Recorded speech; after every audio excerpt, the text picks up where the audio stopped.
Señoras y señores, el Senado de la República, a través de la Comisión de Derechos de la Niñez y de la Adolescencia, agradece su presencia y permanencia dentro de este importante foro. Continuaremos con estas ponencias dentro de nuestro segundo panel titulado Desafíos y Obstáculos. Para esto tiene el uso de la palabra la psicoterapeuta María Gabriela Sodupe, directora general de Psicometa, quien nos presenta la depresión, el dolor invisible del alma. Gracias. Bueno, primeramente, pues dar las gracias por haber sido invitada a este foro y pues lo quiero hacer con mucho cariño, con mucho esfuerzo. Es un tema que me apasiona y justamente le puse el título de El dolor invisible del alma, porque como que normalmente, ¿no?, en las enfermedades físicas, pues sí tenemos señales de que hay una enfermedad. Pero en la depresión, desafortunadamente, lo único que tenemos son síntomas de los que podemos estar muy pendientes para hacer la prevención y el tratamiento. Yo voy a hablar primero de infancia y luego de adolescencia. La infancia es un tema un poco más reducido, pero no podemos negar o dejar a un lado que sí efectivamente existe la depresión infantil. Pero no nos imaginemos la depresión infantil como la depresión de un adolescente o la depresión de un adulto, donde el niño se tira en la cama y no quiere salir. No, los síntomas de una depresión infantil varían. Gracias a Dios es la que menos porcentaje de suicidio tiene, y vamos a hablar del niño primero de 1 a 5 años, ¿no? Lo voy a dividir en dos, y luego de 5 a 10, que tienen muchas características semejantes. Las características principales son, como mencionaron, ¿no?, los doctores anteriores, la parte de pues trastornos del sueño, estar muy inquietos, cambiar muy rápidamente de ánimo, de estar tristes a estar muy llorones, berrinches, con pocas ganas de comer, o al contrario, comiendo en demasía, como esta necesidad de llenar un espacio. Y normalmente tiene que ver, o sea, ya las causas, creo que ya las mencionaron anteriormente, pero yo voy a agregar unos detallitos más. Cuando el niño nace, cuando el niño es pequeñito, desarrolla lo que nosotros llamamos, en un ambiente sano, lo que llamamos es la confianza básica. La confianza básica es cuando el bebé siente que sus necesidades van a ser satisfechas por un adulto, específicamente la madre. Y a partir de esta confianza básica, cuando el niño siente que la mamá lo alimenta, que la mamá lo cuida, que llora y van por él, es como el niño empieza a desarrollar lo que llamamos confianza básica. Entonces, desde allí ya empieza a haber como una diferencia entre los niños que desarrollan una confianza básica porque se desenvuelven en un ambiente, digo, ningún ambiente es totalmente sano, pero en un ambiente sano, a los niños pues que han tenido negligencia, que sus necesidades no han sido cubiertas. Entonces ya de ahí podemos ver a partir, qué triste, ¿no?, pero a partir de los 2, 3 añitos, pues ya empezar a ver síntomas de decir, este chiquito trae algo, ¿no? Les repito, los síntomas serían pues cambios de ánimo, terrores nocturnos, son muy comunes, otros problemas como enuresis, que es la falta de control, ¿no?, de la orina, como encopresis, que es la falta de control de esfínteres. O sea, son niños que si entran al kinder entran con mucho miedo, tienen dificultad para socializar, o sea, ya desde esa edad ya vemos la dificultad que tienen los chiquitos para socializar. Son niños temerosos, son niños que les cuesta como separarse de un adulto, aunque no sea la mamá, aunque sea la miss, aunque sea la maestra, ¿no?, pero sí se sienten como con esta necesidad de ser protegidos por una figura que evidentemente ellos desde su tamañito pues la ven mayor y la ven más protectora. ¿Esto de qué viene? Pues de las causas que ya mencionamos, ¿no?, desde trastornos y en la cuestión de la dinámica familiar, disfuncionalidad en la dinámica familiar, sobre todo lo que son gritos, maltratos, devaluaciones, no validar al niño, no hacerle caso, sentimientos, o sea, que pueden producir, ¿no?, sensaciones de abandono. Entonces, sí, o un entorno muy frío, un entorno donde está el niño, pero casi que está como la silla de aquí enfrente, ¿no? O sea, como que no forma parte de ese entorno. A partir de los 5 años podríamos seguir con los mismos síntomas. Nada más que aquí sí la etiología, o sea, las causas que generan la depresión digamos, un poquito antes de la pubertad, pues pueden tener mucho más que ver con esta parte de bullying, con esta parte de falta de autoestima, con falta de atención por parte de casa, con pues, todas las cuestiones de cambios fisiológicos que ya se empiezan a dar.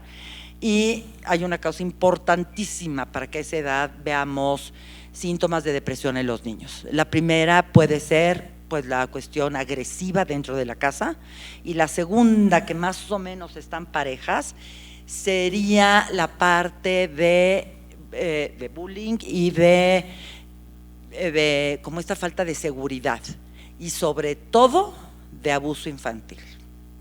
Hoy tenemos una incidencia de abuso infantil altísima. Desafortunadamente, el que abusa, ¿sí?, es el perpetrador, ¿sí?, es la persona que hace, digamos, el crimen, por llamarlo de alguna manera, porque pues sí es algo terrible, y normalmente tiende a ser un familiar de la familia, o sea, un miembro de la familia que conoce bien al niño, conoce sus miedos, conoce sus capacidades, sus dones, su verbalización, y conocen también sus puntos débiles. Entonces, claro, el abuso infantil viene acompañado por también la incapacidad de pedir ayuda. Entonces, claro, los papás ven que el niño no funciona, que el niño en el colegio está muy distraído, ¿no? Independientemente de que ya hayamos descartado, como dijo la doctora Claudia, ¿no?, un trastorno también de déficit de atención, pero en este caso es un cambio radical, o sea, de haber sido un niño, ¿no?, con un desarrollo social y un desarrollo académico bueno, se convierten en niños muy retraídos. Y desafortunadamente las cifras que tenemos de abuso infantil cada vez van mayor.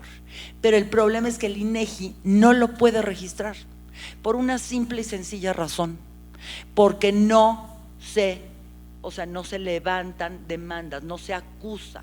Es como un estigma en la familia, más bien es qué vergüenza, qué horror, lo vamos a acusar, que no se me entere ni la vecina ni la tía. Entonces imagínense cómo voy a ir a la MP, ¿no?, a decir que mi niño ha sido violado por su hermanastro, ¿no? Entonces tiene un estigma enorme. Entonces no nada más tenemos el problema de abuso infantil, sino que tenemos el problema de poderlo expresar. Entonces ahí ya vemos un dolor del alma. ¿Por qué? Porque el niño tiene que cargar con eso. Normalmente el perpetrador lo hace sentir responsable al niño. Entonces ya le quita al niño la posibilidad de siquiera expresarlo con gente que tuviera confianza. Ya no digo con la mamá, con el papá, con la hermana, con la tía, con la maestra, pero el niño estaría en búsqueda. Pero ese niño, como sabe que se siente terriblemente amenazado por la respuesta del entorno y por la amenaza que hay por parte del perpetrador, pues evidentemente dice, me quedo calladito. Pero, ¿no?, ahora sí como dice papá Freud, ¿no?, en la vida lo que no se repara se repite y lo que no se dice se actúa. Y los niños pues no tienen esta capacidad de verbalización, entonces empiezan a actuar los síntomas. Y empiezan pues todos los que ya mencionamos. El descuido personal, el aislamiento, el llanto a escondidas, los terrores nocturnos, ese es muy típico a esta edad, o sea, de los 0 a los 10 años. La verdad es que la única ventaja que vemos en los cuadros depresivos de niños es que el índice de suicidio es el menor, ¿ok?, en los chiquitos. Pero ahora voy a pasar a la adolescencia. Y en la adolescencia hemos hablado ya mucho de estadísticas, entonces tengan en cuenta también que la adolescencia per se, pues ya viene con una serie de, ¿cómo les diré yo?, de características, de cambios físicos, de cambios psicológicos, de cambios biológicos, ¿no?, de cambios corporales, que ya de por sí, ¿no?, a la pobre adolescente ya lo ponen así como a dudar de mil cosas, seré yo, la autoestima, cómo me veo, ya me salió el grano, pero entonces los brackets, pero entonces el novio me cortó, pero entonces mi amiguita me bajó al novio en el colegio. Entonces, o sea, como que son datos que parecen que ante los adultos parecerían como datos muy nimios, pero en la pubertad realmente se sienten de una manera muy impactante. Entonces, aquí es cuando venimos a dividir Ojo, acá hay una división muy importante.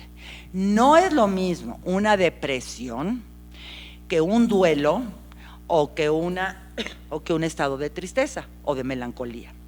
Cuando hay un duelo, ¿no?, es la pérdida, es el dolor por la pérdida de alguien o algo. Y un estado de melancolía o tristeza puede ser porque estás pasando por una etapa difícil, porque te cortó el novio, etcétera. Cuando van a dar estos síntomas psicológicos y físicos de quererse aislar, de ya no ir al ejercicio, con flojera de ir al colegio, etcétera, pues tenemos que estar, ¿no?, muy pendientes, porque un duelo o un trastorno de melancolía, pues aproximadamente debe de durar no más de 2 semanas, máximo un mes.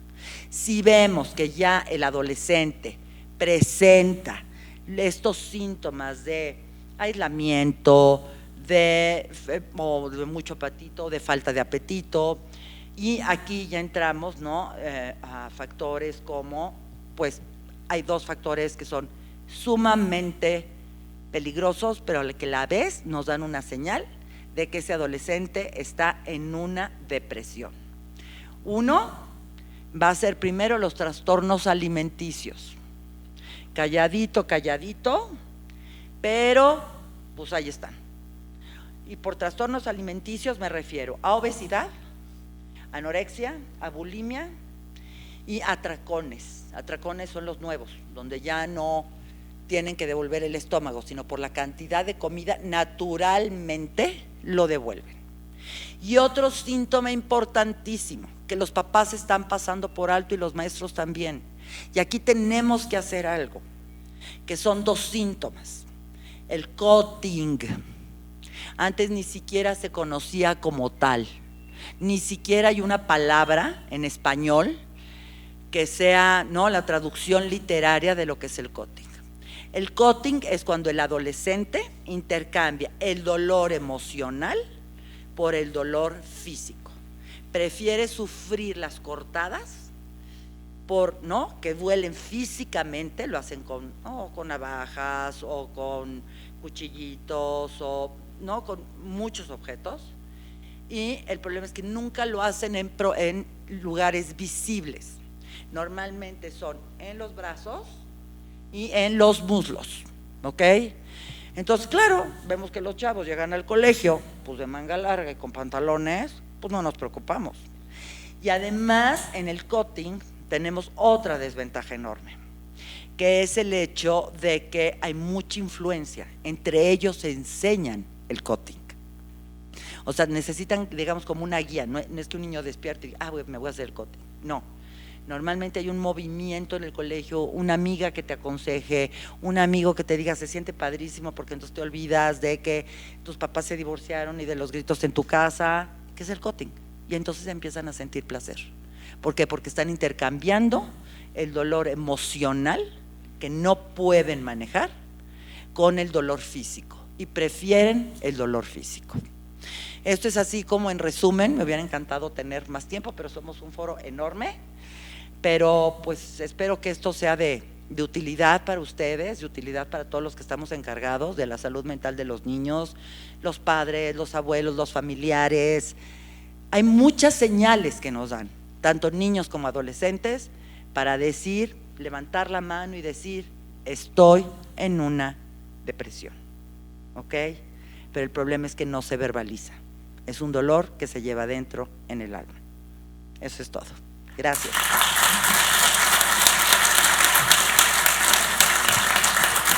Desde luego que agradecemos esta ponencia a cargo de la psicoterapeuta, la maestra María Gabriela Sodope, directora general de Psicometa. A continuación escuchamos a la maestra Elisa Gálvez Olvera, presidenta de la Asociación Mexicana de Fisioterapia en Salud Mental. Ella nos hablará sobre fisioterapia en salud mental en adolescentes, cómo enfrentarla desde el movimiento corporal. Bueno, pues antes que nada quiero agradecer la invitación a este foro, y como ya les dijeron, yo soy fisioterapeuta. Entonces, los fisioterapeutas con lo que trabajamos es con el movimiento. Y para empezar, les voy a pedir algo. Necesito que todos me ayuden. necesito que dejen sus cosas, que cierren los ojos un ratito, rápidamente, es rápido porque se me van mis minutos. Por favor, dejen sus cosas, cierren sus ojos y nada más quiero que pongan atención a su cuerpo.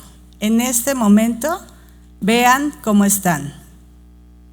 Hay premio para los que cooperen y para los que no cooperen no hay, ¿eh?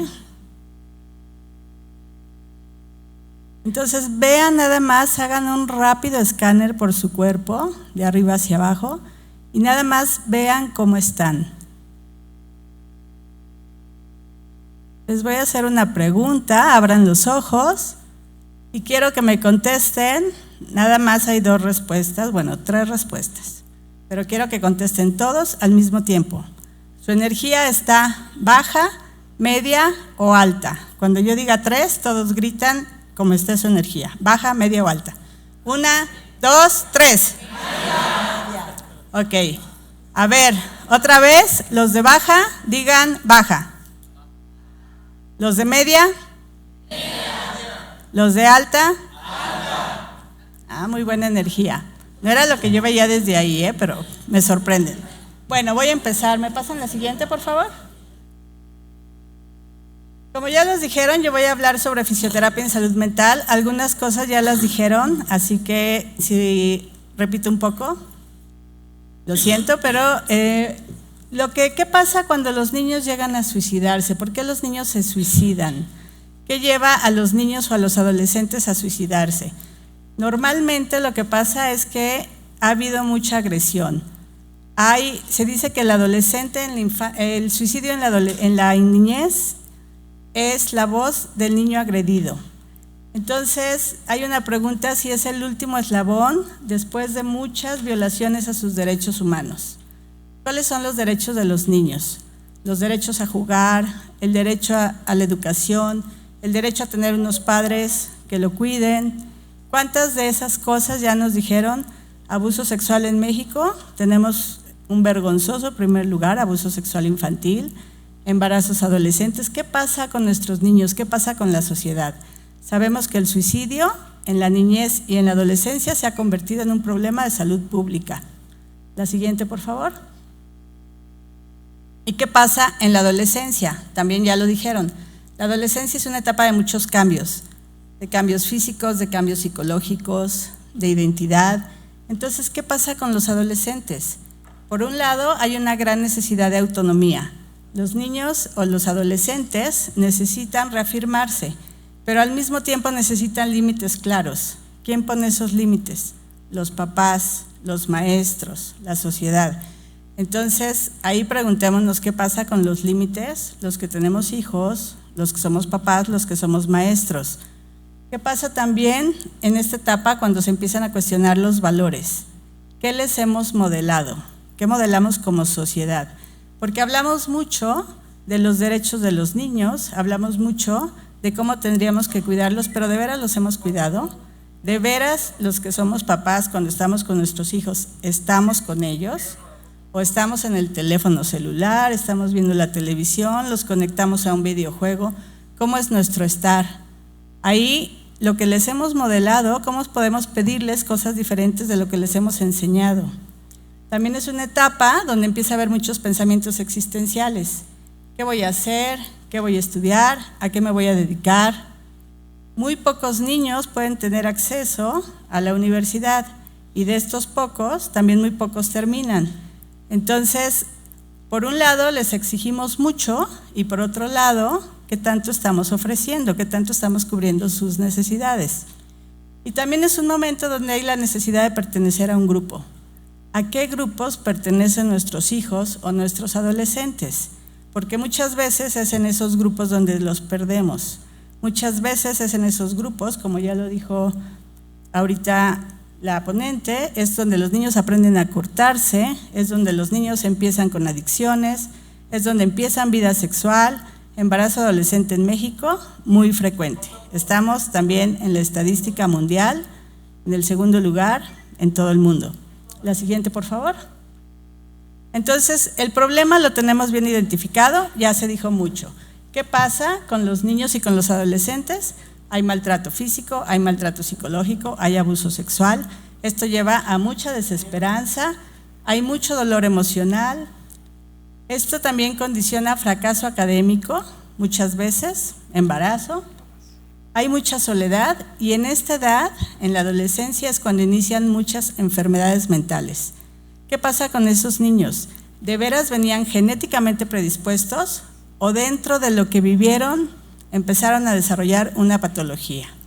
La siguiente, por favor. Entonces hay un estudio muy interesante que se llama Experiencias adversas en la infancia y sus consecuencias neurobiológicas, psicosociales y somáticas.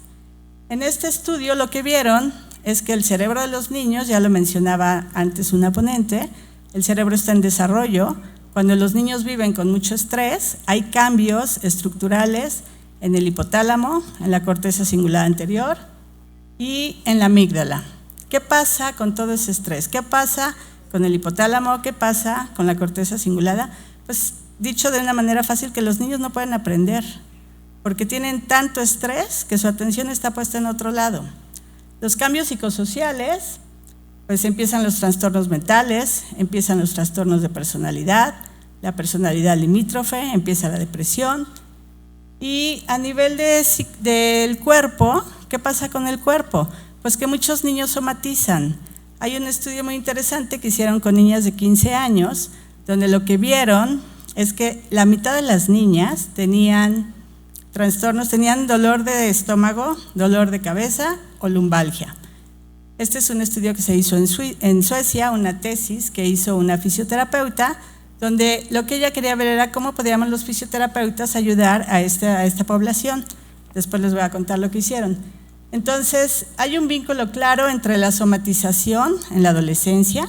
La somatización es cuando nosotros tenemos síntomas físicos que los expresamos en el cuerpo sin aparentemente un daño orgánico, y el suicidio.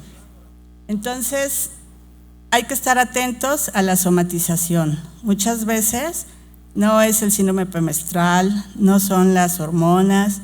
Hay que ver qué está pasando, por qué están los niños o las niñas somatizando.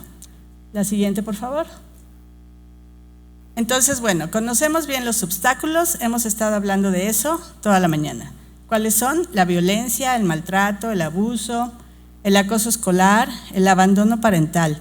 ¿Qué pasa con los niños? Muchos de nuestros niños crecen en familias uniparentales, donde solamente está el papá o solamente está la mamá. Entonces, el problema lo tenemos bien claro. Todo eso, ¿a dónde lleva? Al suicidio. Afortunadamente, también sabemos qué podemos hacer. También conocemos los factores protectores. ¿Cuáles son estos factores protectores? Bueno, pues lo dijeron los niños hace rato. La educación. Hay que educar a los niños en el respeto. Si no los respetamos desde la casa, ¿cómo les pedimos respeto en la escuela? ¿Ustedes creen que los niños que cometen bullying, que acosan a sus compañeros, en su casa son niños muy respetados, muy tomados en cuenta? ¿Niños acompañados por los papás? Por supuesto que no. Entonces, ahí es donde les digo, ¿qué les hemos venido modelando a esos niños? Entonces, educación quiere decir educación para los niños, educación en las escuelas, educación para los padres.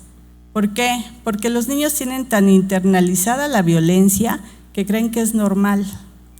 Cuando les decimos, no es normal que te griten, no es normal que tu novio te diga cómo vestirte, no es normal que te cele, muchos se sorprenden.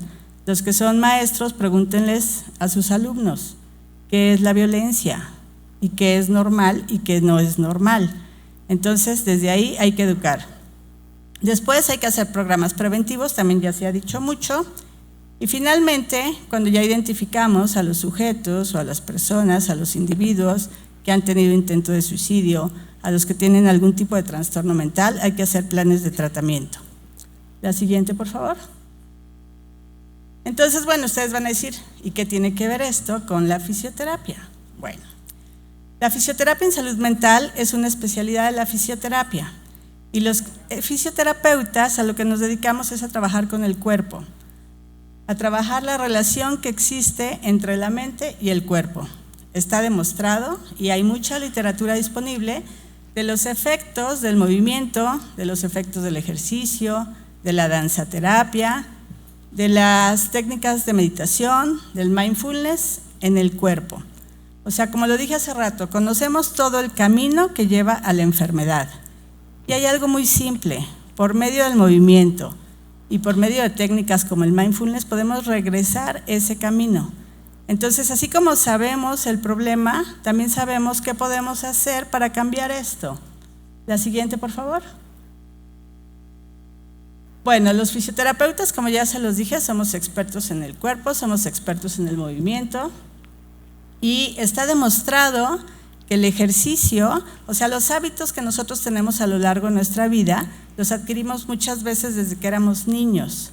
Cuando los niños empiezan a hacer ejercicio, cuando los adolescentes hacen ejercicio, muchas veces lo mantienen a lo largo de su vida, porque eso se convierte en un hábito. Entonces, hay que empezar por generar programas donde les podamos inculcar el ejercicio y el movimiento. La siguiente. Bueno, ¿cuál es la propuesta que yo les traigo aquí?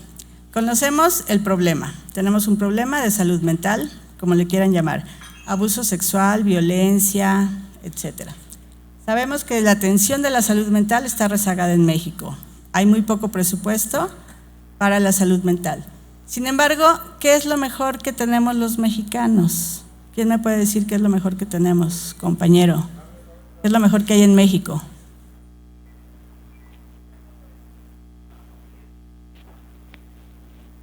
La cultura, la comida, ¿qué más?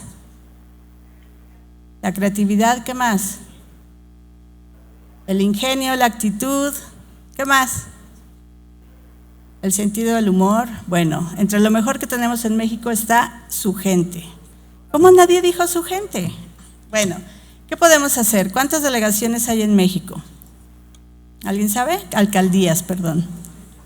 16 alcaldías. Ok, todas las alcaldías tienen deportivos, tienen casas de cultura. 1, 2, 3, son diferentes. No tengo el dato exacto por alcaldía, pero todos tienen clubes deportivos. Entonces, la propuesta que yo les traigo es hacer una vinculación entre las alcaldías con el Colegio Mexicano de Fisioterapia, de tal forma que las escuelas de fisioterapia puedan mandar a sus alumnos a hacer programas. ¿Programas de qué? La siguiente, por favor. Programas de danza, programas de movimiento, programas de ejercicio. No es lo mismo el movimiento que el ejercicio. Programas de mindfulness, programas y espacios seguros, porque lo que necesitamos es generar espacios seguros. Cuando nosotros crecimos jugábamos en la calle. ¿Quién de ustedes no jugó en la calle? Jugábamos con las bicicletas, con las patinetas, con los patines. Jugábamos a 1000 cosas. Los niños ahora no pueden salir a la calle. Yo no dejé salir a mis hijos a la calle porque decía, ¿y si me los roban? No podemos dejarlos salir a la calle. Entonces tenemos que generar espacios seguros con personal calificado. ¿Para qué? Para poder dirigirlos. La siguiente, por favor. Entonces, bueno, quiero concluir diciendo que la meta de la prevención debe ser crear un ambiente en el cual los niños estén menos expuestos a factores de riesgo. Aún los niños que están genéticamente vulnerables a tener enfermedades mentales. Si nosotros generamos este tipo de espacios, podemos protegerlos. Es algo que ya hay. O sea, podemos decir, sí, México no tenemos recursos. Sin embargo, eso ya existe. Y también existe en todas las escuelas. Todas las escuelas tienen un patio. Las intervenciones tempranas pueden ayudar a reducir el suicidio y disminuir los problemas de salud mental y apoyar un desarrollo sano. Es algo que como sociedad, como gobierno y como personal de salud les debemos a nuestros niños. Muchas gracias por su atención. La siguiente, por favor. Desde luego que agradecemos a la maestra Elisa Gálvez Olvera, presidenta de la Asociación Mexicana de Fisioterapia en Salud Mental, por esta ponencia. A continuación, escuchamos a el maestro Gonzalo García Beltrán del Río, secretario del Juzgado Primero de Distrito de Amparo y Juicios Federales en el estado de Querétaro, quien nos habla sobre un enfoque jurídico, psicológico de la problemática el adolescente frente a la sociedad del siglo XXI. Buenas tardes, ¿cómo están todos? A mí me tocó el tema jurídico, porque el psicológico ya se agotó un poco. Pero voy a tratar de darle un pequeño giro, pero no va a poder ser un giro de 180 grados porque no es posible hablar de cuestiones legales sin abordar temas psicológicos, sobre todo cuando hablamos de adolescentes. Sí, como ya se ha dicho muchas veces, el suicidio es un problema multifactorial. ¿Sí? Ahorita que estaban los adolescentes aquí hubiera sido ideal hablarles directo a ellos, pero bueno, se tuvieron que ir, estaban durmiendo un poquito, los entiendo. La adolescencia es una etapa muy especial porque es cuando nos descubrimos nosotros mismos, ¿sí? Es una búsqueda constante de nuestra identidad. Estamos a medio camino entre ser adultos y ser niños y siempre está esa pugna entre ellos mismos. Hay una necesidad de independencia, pero a la vez hay una tendencia grupal, que es lo que define muchas veces ciertas conductas antisociales. Tenemos la evolución de un pensamiento concreto, un pensamiento abstracto. Sí, apenas va evolucionando el pensamiento del adolescente. Tenemos una relación especial que puede llegar a ser conflictiva con los padres, precisamente porque un adolescente se siente adulto, sin serlo, y reta las decisiones de sus padres porque considera que están equivocados. Él sabe más. Con su poca experiencia en la vida, él sabe más y él tiene que imponer su autoridad de alguna manera. Ahí es cuando empieza a surgir un conflicto del adolescente entre los padres y a veces entre la misma sociedad. ¿Sí? Existe un proceso de socialización, que es el proceso de influjo de una persona y sus semejantes, y es en ambos sentidos. ¿Sí? Ahora aquí nos toca hablar de depresión. Ya se manejaron muchas estadísticas, como lo vieron. Ya se habló de que la depresión afecta a más de 300 millones de personas en el mundo, en general personas entre adultos, adolescentes, niños. Cada año se suicidan alrededor de 800,000 personas y el suicidio es la segunda causa de muerte en los jóvenes entre 15 y 29 años de edad. Ya se manejaron esos datos, solo quería hacer un hincapié. Es importante en este punto. Hay una dificultad, eso ya se manejó también, para detectar la depresión en el periodo adolescente. Sí, creo que ya todos los ponentes lo han abarcado de una u otra manera, por la propia problemática que presenta el adolescente al ir evolucionando su personalidad. No tenemos definido una personalidad en sí, entonces no sabemos, como decían, si es un problema hormonal, si realmente está deprimido, si está triste porque lo cortó la novia, no sé. Sí, entonces es más difícil detectar la depresión en un adolescente que en un adulto. Sí. Las causas de depresión en la población escolar pues son diversas y por lo general son concomitantes. Sí, no se da una sola para que se dé la depresión. Tenemos un aumento de la tecnificación y debilitación de las relaciones humanas en los centros de enseñanza. Ahora ya tendemos a dejarle el estudio a la tecnología, ya hacemos todo por medio del internet, las tareas se mandan por internet, ya es menos la interacción maestro-alumno, es menos difícil, es menos frecuente ponerle atención al alumno, sobre todo cuando muestra sintomatología de depresión.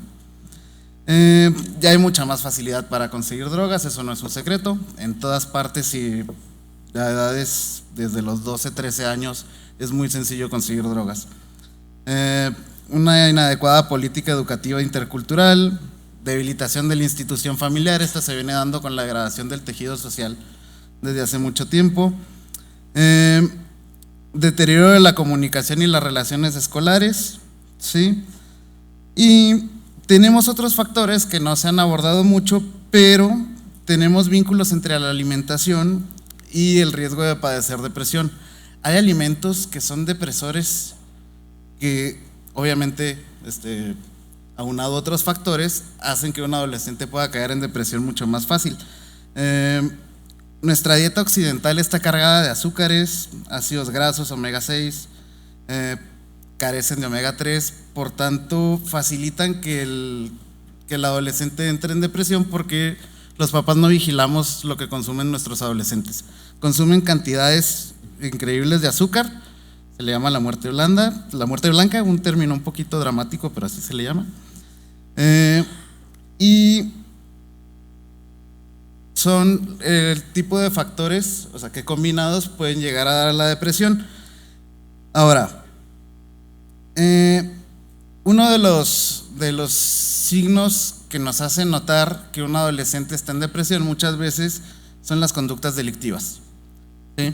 Un adolescente tiene que mostrar su descontento, robando, agrediendo a alguien, está exteriorizando esa agresión, a veces contra él, a veces contra otras personas, ¿sí? Al igual que la depresión, el delito se compone de varios factores, no es originado por un solo factor. Los penalistas le llamamos factores criminógenos, que tienen que converger varios para que se pueda dar el delito como una expresión del adolescente. Pueden ser pobreza extrema, violencia familiar, drogadicción, acoso, ser víctima de acoso sexual. Son varios los factores que pueden ocasionar eso, que al igual que la depresión, no siempre son muy claros, y lo vemos hasta que está esa manifestación, esa violencia heterodirigida o autodirigida, dependiendo del caso, ¿sí? Tenemos como ejemplo los niños sicarios. En mi ejercicio profesional me ha tocado tratar con varios niños sicarios, entrevistarlos, y son muy diferentes al adulto sicario por varias razones. Cuando uno entrevista a un adulto sicario, ve una persona que básicamente ya no le importa nada, o sea, no tiene ya un control social, los convencionalismos sociales le son indiferentes totalmente. Y el niño sicario, por otro lado, realmente la mayoría de las veces está tratando de llamar la atención, ¿sí? Está tratando de hacer que lo maten, o está tratando de que se le detenga. No necesariamente su deseo es matar, sino que es una manera de llamar la atención, ¿sí? También muchas veces guarda relación con los niños cuando intentan suicidarse o cometen suicidio. Muchas veces lo hacen por llamar la atención, no necesariamente no llamar la atención en el sentido de véanme, sino en el sentido de que se ponen a pensar, en vez de querer terminar un problema de golpe, se ponen a pensar, ¿qué haría mi familia si yo me suicido? Tratan de castigar a su familia, no necesariamente acabar su dolor, sino de castigar a aquellos que le ocasionaron ese dolor, ¿sí? En eso tiene mucha relación con los niños sicarios. Tienen esa diferencia con los adultos. Y hablando de delincuencia juvenil, y entrando un poquito más a la materia del derecho, el Sistema Universal de Derechos Humanos desarrolló las reglas mínimas de las Naciones Unidas para la administración de justicia de menores. Las conocemos como las reglas de Beijing, por si las quieren googlear es más fácil. Las directrices de las Naciones Unidas para la prevención de la delincuencia juvenil, directrices de Riad. Las reglas de las Naciones Unidas para la protección de los menores privados de la libertad y las direcciones de acción sobre el niño en el sistema de justicia penal. Todo este tipo de disposiciones internacionales que suscribió México y están ratificadas por el Senado, señalan los principios que deben normar el tratamiento de niñas y niños que hayan cometido algún ilícito, ¿sí? Hablando de justicia para adolescentes, se tiene que manejar en grupos etarios, empieza a partir de los 12 años, al menos en México, de 12 a menos de 18 años. Los grupos etarios son de 12 a 14, 14 a 16 y de 16 a 18.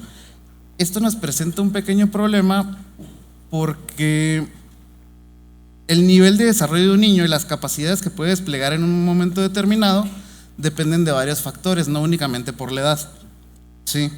Cuando un niño o un adolescente sufre un evento traumático, una de las consecuencias es el fenómeno de la regresión en el desarrollo. Esto es, el niño vuelve a una etapa anterior a su desarrollo, lo cual, si tenemos que el delito es consecuencia de un evento traumático, muchos eventos traumáticos de su infancia, entonces tiene la capacidad intelectual o tiene el desarrollo de una persona un poco menor de lo que él es.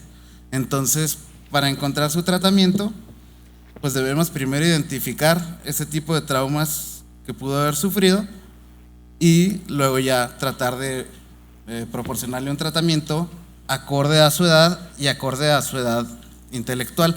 Lo mismo sucede entonces con la depresión en un adolescente, por eso es tan difícil determinar que un adolescente está deprimido o cuáles son las causas y cuál es el tratamiento, si no podemos identificar su grupo etario correctamente. En teoría los adolescentes están más cercanos a lograr el pensamiento abstracto como un adulto.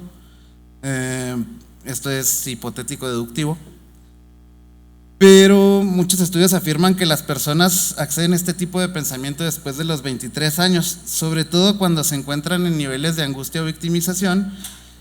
Son susceptibles de que lo emotivo invada sobre lo racional pensado y actuando en un nivel concreto, más apuntando como si fuera un niño que casi fuera un adulto. Sí, por eso ante situaciones de presión reaccionan con manifestaciones de omnipotencia e impulsividad, lo que puede generar depresión o conductas delictivas. Bueno, para no extenderme en el tema, la necesidad de encontrar modelos que imitar y la vulnerabilidad propia de esta etapa de desarrollo los hace susceptibles a cometer delitos, ya sea por imitación o por un liderazgo mal entendido. Los adolescentes tienden, cuando carecen de una figura de autoridad en su núcleo familiar, tienden a buscar figuras de autoridad fuera de su casa. Por eso se asocian a grupos delictivos como pandillas, como cárteles. Buscan figuras no convencionales de autoridad, como pues el sicario, líder del cártel, el líder de la pandilla, y son quienes le fijan los parámetros morales a seguir y van a definir su actuar, y es lo que hace que entren en conflicto con la ley y muchas veces terminen incluso en depresión y suicidio. Entonces es un problema muy serio. Como todos estuvieron viendo, las estadísticas son muy desmotivadoras. Ahorita que hablaron los maestros del INEGI, estamos viendo que es un problema que está aumentando exponencialmente, y este tipo de foros pues creo que pueden ayudar en algo. Este foro tiene una premisa que me encantó, que es hablar del problema, ¿sí? Cuando vemos problemas tan serios como el suicidio de adolescentes, lo convertimos en problemas tabú. Tratamos de no mencionarlos esperando que de alguna manera desaparezcan o para no darle ideas a nuestros adolescentes, ¿sí? Como diciendo, si no lo menciono no se les va a ocurrir. Y eso no funciona así. Entonces necesitamos hablarlo, necesitamos proponer, necesitamos tener este tipo de acercamientos con ellos. Por eso se me hizo excelente que estuvieran aquí los adolescentes más temprano. Pero bueno, entonces por mi parte esto es todo. Muchas gracias. Agradecemos el enfoque jurídico que el maestro Gonzalo García Beltrán del Río nos ha brindado dentro de este importante foro.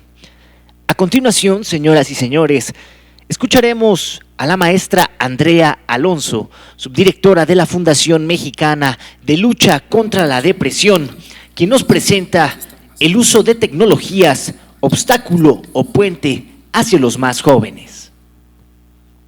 Buenos días, tardes. Bueno, en este momento vamos a hablar un poco más de la parte de la tecnología. Creo que ya en algunas de las ponencias han tocado un poco el tema, pero vamos a tratar de profundizar un poquito más.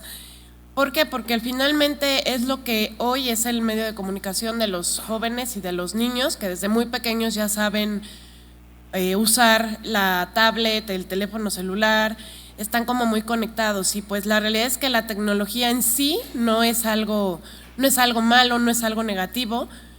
Es un avance, va a seguir avanzando cada día, va a haber más opciones, y la responsabilidad que tenemos en términos de ayudarles a los niños y a los adolescentes es enseñarles el adecuado uso, una forma sana de aplicar la tecnología en sus vidas. No lo podemos prohibir, no podemos vigilarlos 24 horas del día. Lo que sí podemos y tenemos es educarlos en el uso de todas estas redes sociales y demás. A nivel de la tecnología se han presentado diferentes problemas, muchos de ellos ya son como muy estudiados y muy conocidos. Está la parte del ciberacoso, donde entra el ciberbullying, donde entra el acoso que viene de adultos o de personas de otra jerarquía hacia un niño, hacia un adolescente. Y también aquí pues entra incluso muchas veces, ¿no?, estos famosos grupos de WhatsApp que se dan ahora en las escuelas, y de pronto nos encontramos con que está todo el grupo menos uno de los compañeritos, ¿no?, que está ahí segregado. Entonces, bueno, aquí entra toda esta cuestión de cómo vamos integrando o desintegrando o desvinculando a un niño a estos medios. También está la cuestión de la adicción al internet. Esta creo que es más conocida también por todos, porque esa nos puede pasar a cualquier edad, en cualquier momento, que es esta sensación de ansiedad que nos genera el no tener la conexión, ¿no? Híjole, es que cómo me conecto, cómo veo mis redes sociales, cómo le hago para saber qué pasó, si olvidé el celular se vuelve una tragedia, nos empieza a generar mucha ansiedad, y creo que eso lo hemos vivido, y las nuevas generaciones pues con mayor razón. Otro de los problemas que generan es el tema del aislamiento social, familiar o escolar, donde a lo mejor, pues como lo hemos comentado, llegas a la comida familiar y todos están cada uno en su celular. Muchas veces en las escuelas en las que se permite el ingreso de celulares, hasta en el recreo, ¿no?, ahí está cada niño en lo suyo. Pues es obviamente todo un tema de aislamiento que también está favorecido desafortunadamente por cuestiones de seguridad. Si yo no puedo salir a jugar al parque, si a lo mejor mis papás trabajan demasiado y no pueden estar en contacto conmigo, y si a lo mejor tengo el acceso a un celular, porque ya hoy en día se vuelve hasta un artículo de primera necesidad para estar en comunicación y para que puedan saber dónde estoy, pues también a la par trae el riesgo de que yo me voy aislando, de que voy dependiendo de este artículo. ¿Ok? Otro de los problemas que pocas veces se menciona son los famosos stalkers, ¿no? ¿Por qué no los mencionamos tanto? Porque obviamente el que bulea por redes sociales es algo más visible y más notorio. El que está atrás y nada más está viendo qué hacen los otros, con la ansiedad o con la depresión de yo no pertenezco, mi vida no es como la de los demás, nadie nos enteramos. Y muchas veces estos son las personas, los niños que están en mayor riesgo, porque no pertenecen al grupo. Ellos nada más están viendo qué hacen los demás, a dónde fueron, qué compraron, si hubo una fiesta, si no la hubo, quién es la guapa del grupo, pero no participan. Entonces es la gente que estamos dejando como más fuera de toda la integración social, ¿ok?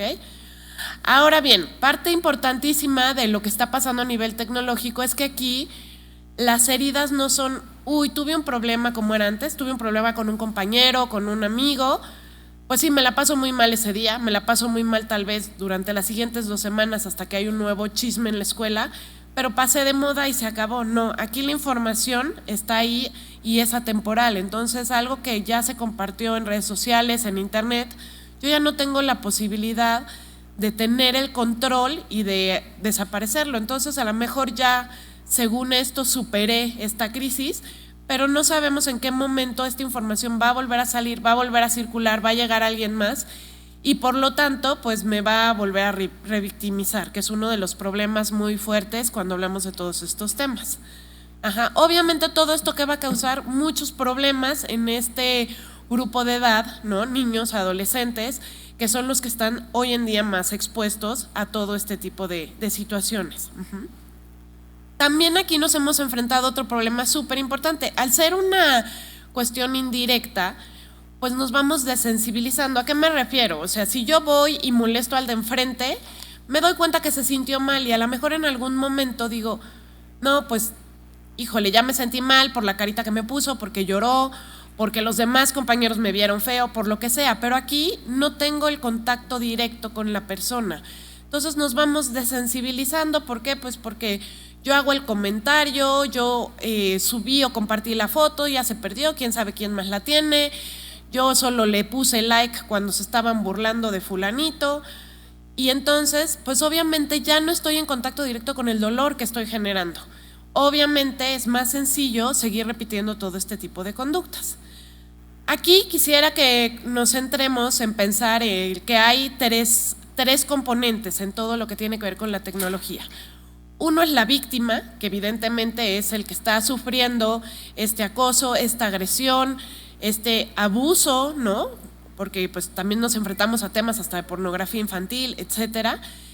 que bueno, es de los que más estudios se han hecho. Sabemos que presentan ansiedad, que presentan depresión, que tienen una tendencia a las adicciones, que presentan intentos o pues en ocasiones por esta misma razón logran consumar un suicidio. Ajá.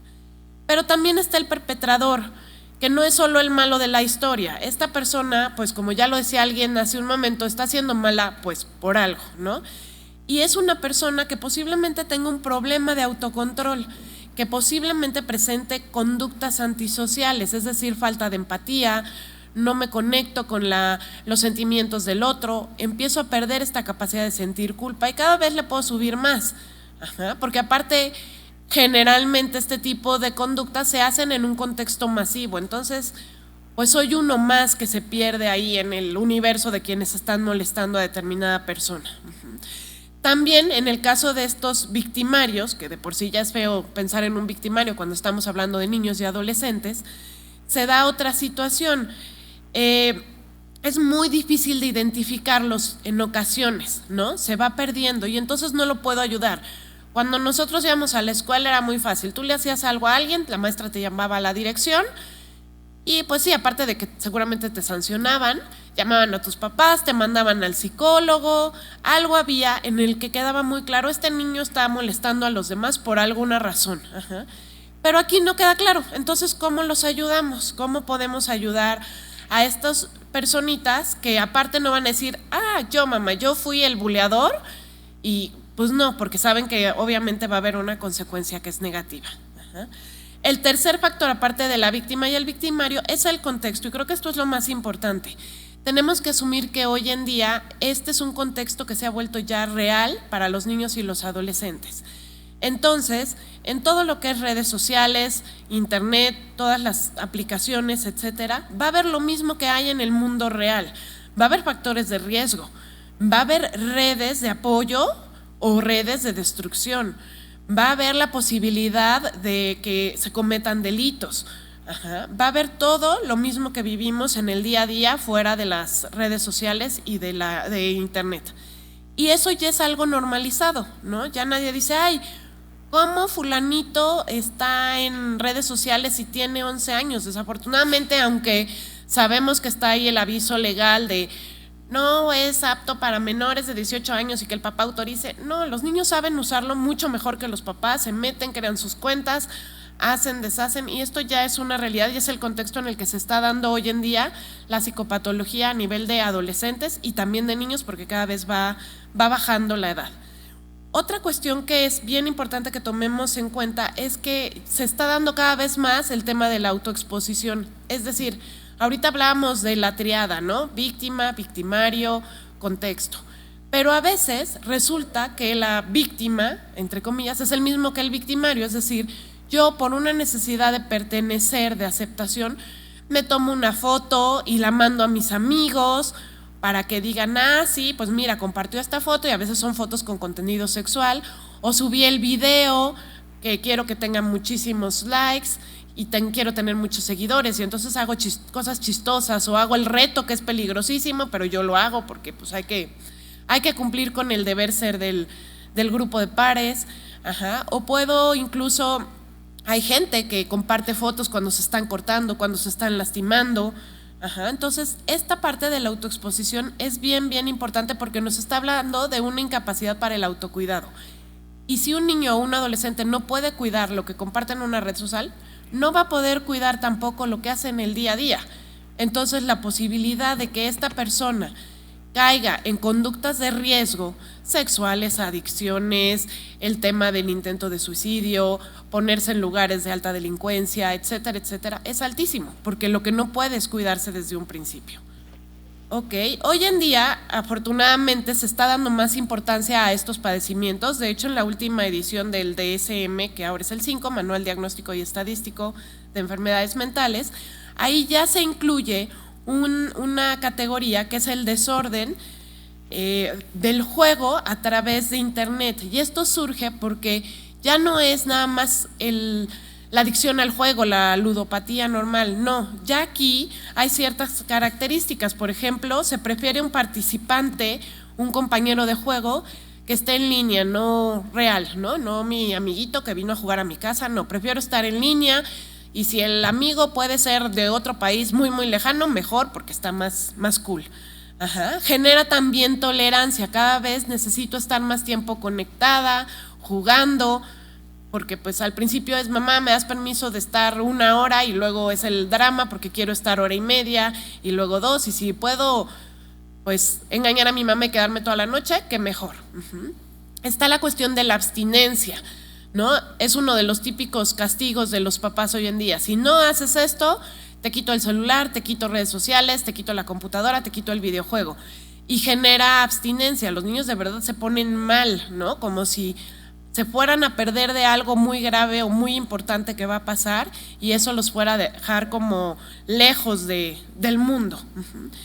Algo también que es muy peligroso es que están aprendiendo a regular sus emociones a través de estos medios. Tengo ansiedad, tengo estrés, o me fue muy bien y entonces me quiero dar un premio, y entonces mi premio es juego más tiempo en la computadora, o estoy más tiempo viendo la red social, o mejor me desconecto un poco de mi realidad y me pongo a chismear qué está haciendo el de al lado. Entonces, esto de que se vuelva una forma de regular las emociones los pone obviamente en el riesgo, porque va a haber una disfunción en otras áreas de la vida, ¿no? La social, la escolar, la familiar.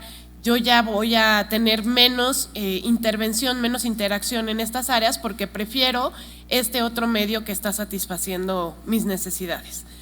Y bien, bueno, todo esto son obstáculos a los que nos enfrentamos, pero creo que aquí lo importante es establecer este puente. ¿Dónde están los niños y los adolescentes hoy? Ahí, en las redes sociales, en la tecnología, en internet. Entonces, ¿dónde tenemos que estar los que queremos hacer algo por ellos en términos de salud mental? Ahí también, ¿no? No hay de otra, no podemos hacer como que eso es un mundo aparte que sé que existe y medio que lo controlo y no pasa nada. Tenemos que estar ahí dentro, porque es la forma en la que ellos hoy se comunican. Ajá. ¿Qué es lo que nos toca hacer? Tenemos que enseñar un uso responsable, un uso sano de todas estas tecnologías, y aquí tenemos que empezar por saber. Muchos de los papás se quedaron en Facebook, está muy bien, nada más que ya Facebook, pues hoy los niños dicen es de viejitos, ¿no? Ya no es lo de hoy, está Instagram, está TikTok, están miles de redes sociales que van surgiendo en el día a día y que los papás ni saben que existen. Hay que aprender cómo funcionan, hay que aprender cómo se pueden controlar, porque si no, no sabemos en qué está metido nuestro hijo, nuestro estudiante. Otra de las oportunidades que tenemos de volverlo un puente es usarlo como una forma de comunicación, es un medio. Hace rato, bueno, toda la mañana hemos hablado de si alguien sabe de alguien que está viviendo acoso, bullying, abuso sexual, díganlo, pidan ayuda, alcen la voz. Sí, pero estos niños, estos adolescentes, a veces no tienen la forma, lo decíamos, si el que está abusando es un familiar, no lo van a decir, o a lo mejor lo van a decir y esa persona, por proteger a alguien más o a sí mismo, no lo va a hablar.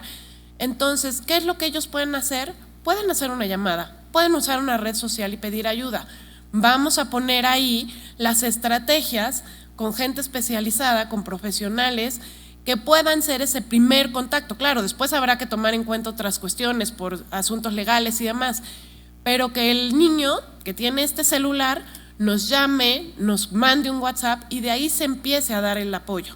Eso es algo, es un proyecto en el que estamos trabajando ahorita y que ojalá y pudiera hacerse a nivel masivo y nacional en la fundación, porque es algo que de verdad es urgente. La gente más joven no va y pide ayuda, lo hace a través de internet, ¿no? Es lo que están acostumbrados. Hay que dar atención, hay que dar orientación, hay que dar psicoeducación, hay que establecer también información sobre el manejo de las emociones, inteligencia emocional, autocontrol, todo este tipo de situaciones que los jóvenes no están teniendo como el apoyo o la formación necesaria. Y cómo usar y cómo protegerse. Hablábamos hace un rato de autocuidado. Tenemos que enseñarles a nuestros niños cómo cuidarse en este ambiente que es en el que ya pertenecen desde el principio, desde casi desde la escuela, porque definitivamente no vamos a poder estar con ellos 24 horas, ni censurarlos, ni nada que se le parezca. Entonces, la invitación es justamente a esto, vamos a ocupar los espacios en los que están ellos, acercarnos por sus mismos medios y hacer de este obstáculo un puente de comunicación. Gracias. Desde luego que agradecemos a la subdirectora de la Fundación Mexicana de Lucha contra la Depresión, la maestra Andrea Alonso.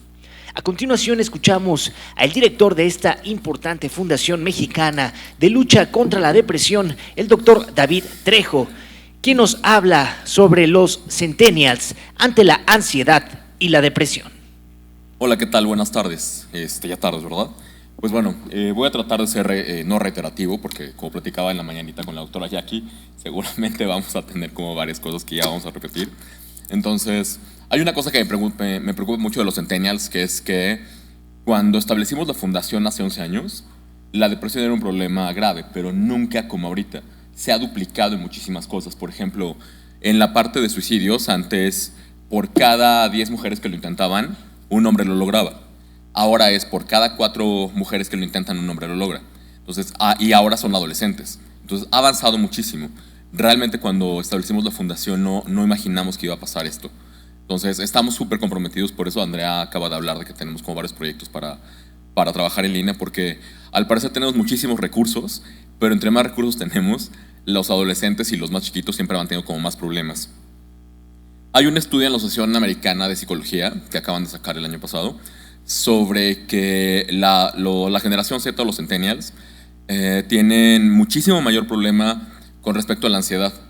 Y cualquiera pensaría que nada más es en Estados Unidos, pero la UNAM en agosto del 2019 publicó un estudio más o menos parecido, en donde nos dice que en México entre el 20 y el 30% han aumentado la depresión y la ansiedad. Entonces, eso es una como causa muy grave. Es una situación grave para los adolescentes. Hemos visto todas las estadísticas de cómo han aumentado los suicidios en los jóvenes y en los niños. En los niños antes no pasaba y ahora hemos visto como cada vez más suicidios en niños, en intentos suicidas. Me alarmaba mucho la parte de que decían que los adolescentes y los niños estaban ahorcando más ahora. Antes era como el envenenamiento, antes eran como más intentos, ahora están logrando muchísimo más. Y para hablar de los centennials tenemos que hablar antes de esto de los millennials. Antes pensábamos que los millennials eran como los que tenían menos herramientas sociales, que habían tenido una situación como mucho más cómoda y que era la generación que nos estaba enseñando cosas. Porque antes de esa generación nunca había pasado que los adolescentes o que un niño le enseñara a un adulto. Siempre era como un respeto por lo que sabía el adulto y que le iba a enseñar al niño. Y esta fue la primera generación en donde el niño le enseñaba al adulto y el adulto perdía muchísimo la autoridad. Muchísimos le tenían que dar el celular a su hijo para que se los configurara, para que los pudiera acceder a redes sociales, y eso hacía que los adultos empezaran a perder muchísima autoridad. Entonces empezó a ver como también tenían todo. Tenían todo al alcance de la mano, crecieron con computadoras, empezaron a crecer con celulares, empezaron a hacer muchísimas cosas que las generaciones pasadas jamás tenían. O sea, yo que pertenezco a la generación Z, tuve como la transición, y sí, tenías que de repente esperarte a que te regalaran algo para Navidad o tu cumpleaños. Y ahora de repente tenían acceso a cosas que no tenían, por ejemplo, videojuegos carísimos cada semestre o cada mes. Entonces de repente no tenían tolerancia a la frustración. Pensamos que ahí iba a parar. Pero los estudios dicen que esta generación, que la que anuncian como la triste, no fue la peor. Ahorita están teniendo muchísimos más ansiedad los niños. Los niños con depresión y ansiedad están como teniendo muchísimos problemas por la adaptabilidad. De repente el ejemplo que ellos tienen son lo de los millennials, que de repente justamente no tienen un buen manejo de redes sociales y de conflictos y de resolución de problemas, y justamente por la tolerancia a la frustración. Entonces, los que ya son papás, que son millennials, a los adolescentes o a los niños que son generación Z, no les están pudiendo enseñar ese tipo de cosas. Entonces, aparte de eso, no tenemos como una parte de una buena enseñanza de la salud mental. Casi nadie está informado de qué es la depresión. A la fundación llegan muchísimas personas que no saben qué sienten, muchísimas personas que han estado 30 años deprimidas, y que están acostumbrados a pensar que es así. Sabes que yo he querido morirme toda mi vida, pero hasta que tomé este medicamento no sabía, o cuando tomé terapia no sabía que era estar contento. De verdad no sabía que eso era sentir así. Entonces no hay una información como de lo que es la depresión, de lo que es la ansiedad, de que no te tienes que sentir así, de que de repente el estar tan cómodo, que es lo que todo mundo buscamos, nos está quitando como herramientas, como para salir adelante. Antes decían que todo mundo salíamos como a andar en bicicleta, antes resolvíamos problemas con los amigos, antes teníamos que, cuando de repente nos peleábamos entre nosotros cuando éramos chiquitos, teníamos que aprender a resolver eso y nuestros mamás decían, ve y arréglalo, o ve y devuelve esto que te robaste.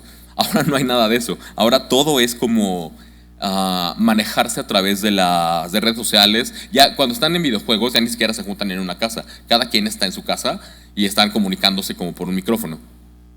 Eso está haciendo que se distancie muchísimo la parte de las personas. Y eso justamente está haciendo que la convivencia no sea tal y no podamos reconocer emociones. La generación de los tristes está educando a la generación de los centennials. Y eso está generando muchísimos estragos. Esto no nada más es una cosa que se da en Estados Unidos, como lo decía de la Asociación Americana de Psicología, sino se da en México y en todo el mundo.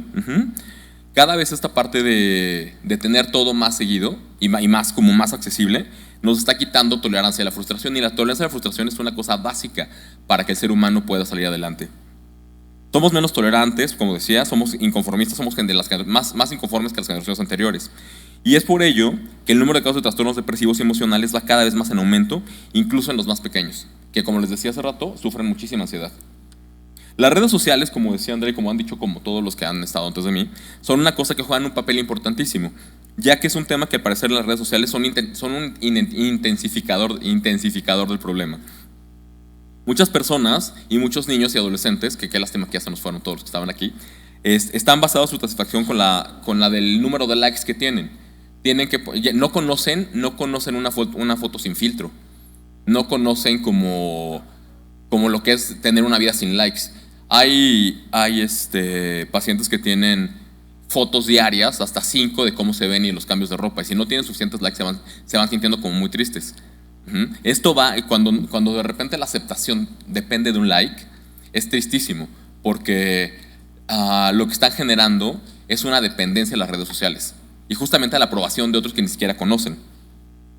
Si Facebook, Instagram y Twitter tuvieron un impacto brutal en la generación millennial, que ha crecido rodeado de smartphones y tablets, podemos esperarnos aún todavía muchísimas más cosas de una generación que no sabe lo que es no estar en un celular, que los manejan desde el primer año.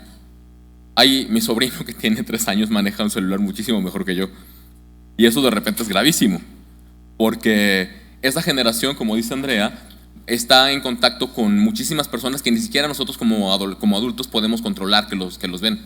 Y hay adultos que sí se han dedicado a eso porque, por ejemplo, acosadores o personas que los bulean o que quieren sacar como cosas, como fotos desnudas y demás, lo van a sacar como seduciendo a los adolescentes.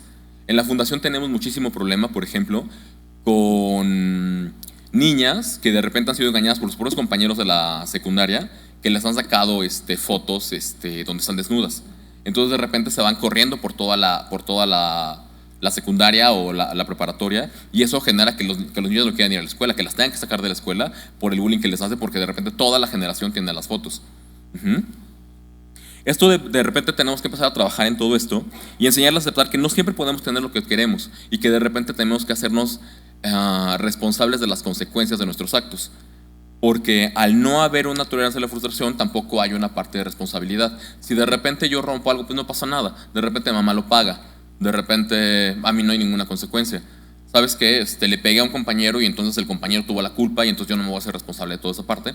Y estamos generando personas no responsables que no saben las consecuencias. Entonces cuando se enfrentan al mundo real, no tienen como esa responsabilidad y se frustran muchísimo cuando de repente los corren del trabajo porque no saben qué pasó. Los millennials están enfrentándose en este momento a esto y no le están pudiendo enseñar a los centennials lo que está pasando. Es básico que les enseñemos que hay otro mundo aparte de las redes sociales, porque si solamente nos vamos a sentar en la casa a jugar videojuegos o a no salir, como lo decían también otros de los que estuvieron antes de mí, y que no hay otra vida más que la de la casa, el celular y los videojuegos, vamos a ser personas sedentarias que no tienen habilidades sociales. Y esa parte nos está estorbando muchísimo para todo esto. Es una monotonía. Hasta los animalitos que están encerrados se estresan. Cuando de repente un perro no sale a pasear, se estresa y empieza a romper todo. Lo que pasa con un ser humano que tiene muchísima más capacidad es que se va a empezar a estresar, a cortar, va a empezar a pensar en conductas como de obtener satisfacciones como con drogas, que como decía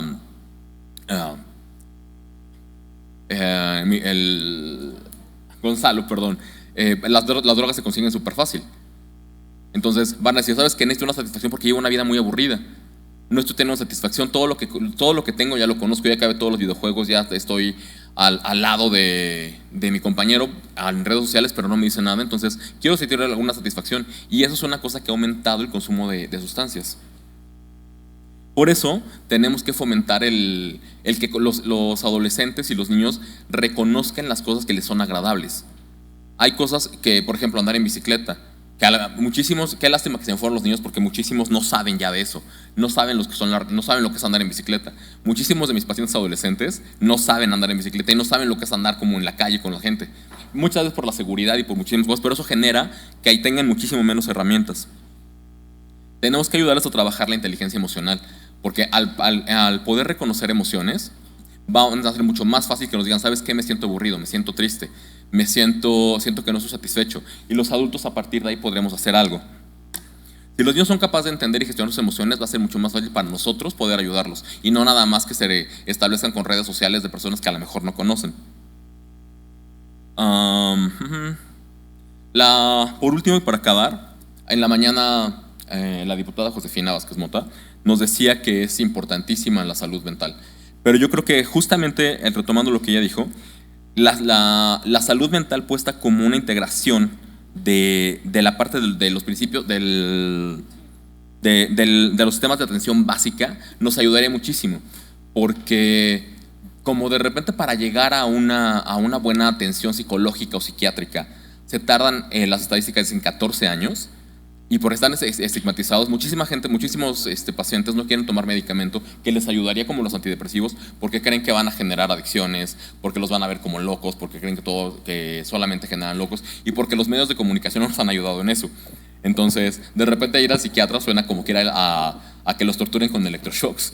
Ajá. Entonces, si hubiera una mayor difusión de los temas de salud mental y estuvieran en primer nivel, les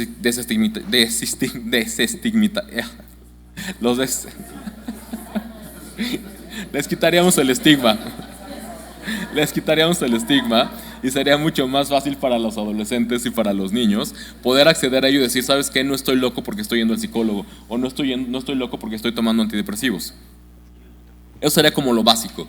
Yo creo que la parte de fomentar la información en salud mental sería como una cosa básica para que los adolescentes pudieran echarse la mano a ellos y a nosotros como profesionales para ayudarlos.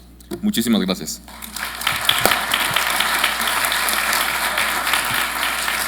Desde luego que agradecemos al doctor David Trejo, director de la Fundación Mexicana de Lucha contra la Depresión, por esta importante ponencia. Señoras y señores, de este modo hemos llegado al final de nuestro segundo panel de este importante foro hoy en el Senado de la República, y desde luego despedimos con un fuerte aplauso a todos y cada uno de nuestros expertos y ponentes de esta tarde.